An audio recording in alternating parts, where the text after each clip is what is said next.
AG ನ್ಯೂಸ್ಗೆ ಸ್ವಾಗತ. ರಾಜ್ಯ ಕಾಂಗ್ರೆಸ್ ನಾಯಕರ ವಿರುದ್ಧ ಕೇಂದ್ರ ಸಚಿವ ಕುಮಾರಸ್ವಾಮಿ ತೀವ್ರ ವಾಗ್ದಾಳಿ ಮಾಡಿದ್ದಾರೆ. ಜಿಎಸ್ಟಿ ತಾರತಮ್ಯ ಸಂಬಂಧ ಕಾಂಗ್ರೆಸ್ ನಾಯಕರಿಂದ ಕೇಂದ್ರ ಸರ್ಕಾರದ ವಿರುದ್ಧ ಹೋರಾಟದ ವಿಚಾರಕ್ಕೆ ಸಂಬಂಧಪಟ್ಟಂತೆ ಕುಮಾರಸ್ವಾಮಿ ಪ್ರತಿಕ್ರಿಯೆ ಕೊಟ್ಟಿದ್ದಾರೆ. ಬೆಂಗಳೂರಲ್ಲಿ ಮಾತನಾಡಿದ ಅವರು, ಕಾಂಗ್ರೆಸ್ ನಾಯಕರಿಗೆ ಹೇಳುವುದನ್ನ ಬಿಟ್ರೆ ಬೇರೆ ಕೆಲಸವಿಲ್ಲ. ಜಿಎಸ್ಟಿ ಬಗ್ಗೆ ನಾವು ಅವರ ಜೊತೆ ಚರ್ಚೆ ಮಾಡೋಣ. 1952ರಲ್ಲಿ ಫೈನಾನ್ಸ್ ಕಮಿಟಿ ಜಾರಿಗೆ ತಂದವರೇ ಕಾಂಗ್ರೆಸ್ನವರು. ಅಲ್ಲಿಂದ 50 ವರ್ಷ ರಾಜ್ಯ ದೇಶ ಆಳುದ್ರಲ್ಲ, ಏನ್ ಮಾಡಿದ್ರು ಅಂತ ಕುಮಾರಸ್ವಾಮಿ ಪ್ರಶ್ನೆ ಮಾಡಿದ್ರು. ಆಗಿನಿಂದಲೇ ಗೈಡ್ಲೈನ್ಸ್ ಜಾರಿಗೆ ತಂದು ರಾಜ್ಯಗಳಿಗೆ ಅನ್ಯಾಯ ತಾರತಮ್ಯ ಇರೋದನ್ನ ತೆಗೆದು ಹಾಕಬೇಕಾಗಿತ್ತು. ಈಗ ಜ್ಞಾನೋದಯ ಆಗಿದ್ಯಾ? 10 ವರ್ಷ ಮನಮೋಹನ್ ಸಿಂಗ್ ಇರ್ಲಿಲ್ವಾ? ಆಗ್ಲೇ ಗೈಡ್ಲೈನ್ಸ್ ಬದಲಾವಣೆ ಮಾಡಬೇಕಾಗಿತ್ತು. ನಮ್ಮ ತೆರಿಗೆ ಅದನ್ನೆಲ್ಲ ಆಮೇಲೆ ಚರ್ಚೆ ಮಾಡ್ಲಿ ಅಂತ ಕಿಡಿಕಾರಿದ್ರು. ನೈಸ್ ಹೆಸರಲ್ಲಿ ಕೆಐಡಿಬಿ ಅಧಿಕಾರಿಗಳು ಕಾಂಗ್ರೆಸ್ನವರು ಭೂಮಿ ಲೂಟಿ ಮಾಡಿದ್ದಾರೆ. ಜಡ್ಜ್ಮೆಂಟ್ ಕೊಟ್ಟು ಎಷ್ಟು ದಿನ ಆಗಿದೆ? ಏನ್ ಮಾಡಿದ್ದಾರೆ? 2018 ಗೈಡ್ಲೈನ್ಸ್ ವ್ಯಾಲ್ಯೂ ಇದೆ, ಅದರ ಹಣ ಕೊಡಬೇಕು. ಎಂಬಿ ಪಾಟೀಲ್ ಡಿನ್ನರ್ ಪಾರ್ಟಿ ಮಾಡಿಕೊಂಡು ಕೂತಿದ್ದಾರೆ. ರೈತರಿಗೆ ದುಡ್ಡು ಕೊಡಬೇಕಲ್ಲ, 2 ತಿಂಗಳಲ್ಲಿ ಹಣ ಕೊಡಬೇಕಲ್ವಾ? ಈ ಸರ್ಕಾರಕ್ಕೆ ರೈತರ ಬಗ್ಗೆ ಚಿಂತೆ ಇದೆಯಾ ಎಂದು ಕುಮಾರಸ್ವಾಮಿ ಕಿಡಿಕಾರಿದ್ರು.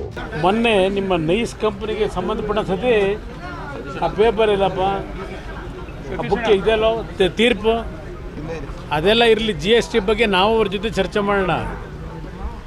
ಇದು 1952ರಲ್ಲಿ ಈ ಫೈನಾನ್ಸ್ ಕಮಿಷನ್ ಅಂತ ಇಂಟ್ರೊಡ್ಯೂಸ್ ಮಾಡಿದ್ದೆ ದೇಶದಲ್ಲಿ ಕಾಂಗ್ರೆಸ್ ಸರ್ಕಾರವೇ. ನೆಹರು ಕಾಲದಲ್ಲಿ ಮಾಡಿದ್ರು. ಅಲ್ಲಿಂದ 50 ವರ್ಷ ಇವರು ರಾಜ್ಯ ಆಳ್ಕೊಂಬಂದ್ರಲ್ಲ, ದೇಶ ರಾಜ್ಯ ಇಲ್ಲ. ಆ ಗೈಡ್ಲೈನ್ಸ್ ಏನು ಇಟ್ಟಿದ್ದಿಲ್ಲ 1952ರಿಂದ ಆ ರಾಜ್ಯಗಳಿಗೆ ತಾರತಮ್ಯ ಮಾಡ್ತಕ್ಕಂಥದ್ದು ತಪ್ಪಾಗಿರ್ತಕ್ಕಂಥದ್ದು ಇದೆ ಅಂತಕ್ಕಂಥದ್ದಿದ್ರೆ ಆ ಗೈಡ್ಲೈನ್ಗಳು ತೆಗಿಬೇಕಾಗಿತ್ತು ಅಂತ ಮೊದಲೇ ಹೋರಾಟ ಮಾಡಬೇಕಾಗಿತ್ತಲ್ವ. 50 ವರ್ಷ ಇವರ ದೇಶ ಆಳವ್ರೆ ಕಾಂಗ್ರೆಸ್ನವ್ರನ್ನೇ. ಈಗ ಜ್ಞಾನೋದಯ ಆಗಿದೆಯಾ? ಇಷ್ಟು ದಿವಸ ಏನು ಮಾಡಿದರು? 50 ವರ್ಷ ಇವ್ರದೇ ಸರ್ಕಾರ ಇದ್ದಾಗ ಮಾಡ್ಬೋದಿಲ್ಲ. 10 ವರ್ಷ ಮನಮೋಹನ್ ಸಿಂಗ್ ಇರಲಿಲ್ವಾ? ಆಗಲೇ ಮಾಡಬೇಕಾಗಿತ್ತು. ಗೈಡ್ಲೈನ್ಸ್ ಎಲ್ಲ ಬದಲಾವಣೆ ಮಾಡಿ ಅಂತ ಹೇಳಿ. ಇವತ್ತು ಜ್ಞಾನೋದಯ ಆಗಿ ಅದೇಂಥದ್ದು GSTದು ನಮ್ಮ ಹಕ್ಕು ನಮ್ಮ ತೆರಿಗೆ ಮೊದಲು ಅವೆಲ್ಲ ಮಾಡೋರಂತೆ ಚರ್ಚೆ. ಇಲ್ಲಿ ಆ ನೈಸ್ ಹೆಸರಿನಲ್ಲಿ ಆ ಭೂಮಿ ಲೂಟಿ ಮಾಡ್ಕೊಂಡು ಸೇರ್ಕೊಂಡು ನೀವೆಲ್ಲ KIDBನಲ್ಲಿ ಸರ್ಕಾರದ ಅಧಿಕಾರಿಗಳು ಕಾಂಗ್ರೆಸ್ನವ್ರು ಭಾಳ ಜನ ಸೇರಿ ಮಾಡಿದ್ದೀರಲ್ಲ.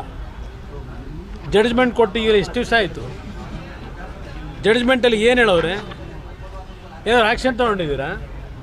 ರೈತರಿಗೆ 2019 ಏನು ಗೈಡ್ಲೈನ್ಸ್ ವ್ಯಾಲ್ಯೂ ಇದೆ ಅದನ್ನು ದುಡ್ಡು ಕೊಡಬೇಕು ಅಂತೇಳಿ ಎಲ್ಲಿ MB ಪಾಟೀಲ್ ಎಲ್ಲವರೇ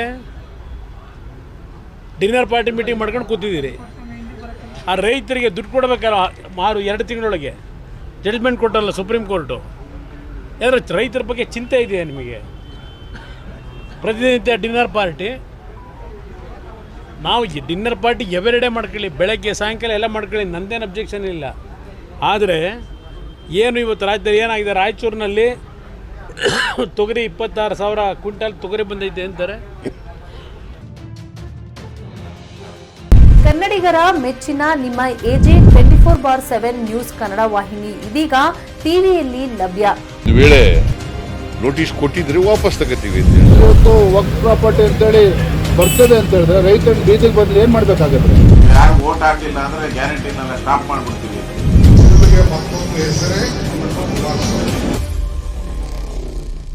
ಕರ್ನಾಟಕ ಮತ್ತು ದೇಶ ವಿದೇಶ 360 ಡಿಗ್ರಿ ಸುದ್ದಿ ಹಾಗೂ ಉತ್ತರ ಕರ್ನಾಟಕ, ಬೆಳಗಾವಿ, ಬಾಗಲಕೋಟೆ, ಧಾರವಾಡ, ಹಾವೇರಿ, ಗದಗ, ಬಿಜಾಪುರ ಜಿಲ್ಲೆಯ ಕ್ಷಣದ ವಿವರವನ್ನ ಪಡೆಯುವುದಕ್ಕೆ AJ 24/7 ನ್ಯೂಸ್ ಕನ್ನಡ ವಾಹಿನಿಯನ್ನ ಲೈಕ್ ಮಾಡಿ, ವಿಡಿಯೋಗಳನ್ನ ಶೇರ್ ಮಾಡಿ, ಕಮೆಂಟ್ ಮಾಡುವ ಮೂಲಕ ನಮ್ಮ ವಾಹಿನಿಗೆ ಸಹಕಾರ ನೀಡಿ ಮತ್ತು ಚಾನೆಲ್ ಅನ್ನ ಸಬ್ಸ್ಕ್ರೈಬ್ ಮಾಡಿ.